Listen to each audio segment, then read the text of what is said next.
রাগ যখন কাপড়ের উপরে, আরে না না, কি ভাবছেন? এটা আসলে অন্যভাবে বানাবো তাই কাটছি এভাবে। যেহেতু এটা 2 শেডসের কাপড়, মানে মাঝখান দিয়ে একটা চকলেট কালারের শেড আছে, তাই আমি একটু ভাবলাম অন্যরকম করে বানাই। এই লেসটা লাগাবো। ফার্স্টে আমি 4 ফোল্ড করে এখানে কাপড়টা বিছিয়ে নিয়েছি।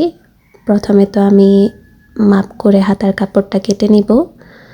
এখন আমি কাঁধের মাপটা কেটে নিব। কাঁধের মাপ আমি রেখেছি 7 আর এভাবে রেখেছি 6.5। এখন বডি মেজারমেন্টটা দিয়ে দিব। আমি একটু লুজ করে বানাতে চাচ্ছিলাম, আপনারা আপনাদের মেজারমেন্ট অনুযায়ী দিয়ে দিবেন। আমি যেরকম ড্রেস বানাতে চাচ্ছি কিছুদিন আগে ওই ড্রেসটার খুব বেশি ট্রেন্ড ছিল, তবে আমি ট্রেন্ড ছিল সেই জন্য বানাচ্ছি না, আমি বানাচ্ছি কারণ ড্রেসের ডিজাইনটা কিছুটা ওই রকমই, তাই ভাবলাম যে ওইভাবে একটা বানিয়ে দেখি কেমন হয়। এখানে আমি গলার মাপটা দিয়ে নিয়েছি।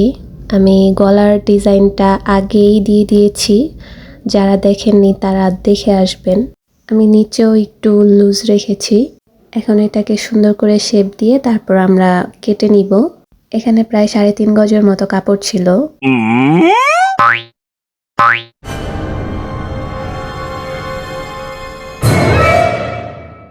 ঠিক আছে, ব্যাপার না, এরকম একটু একটা আমাদের সাথে হয়।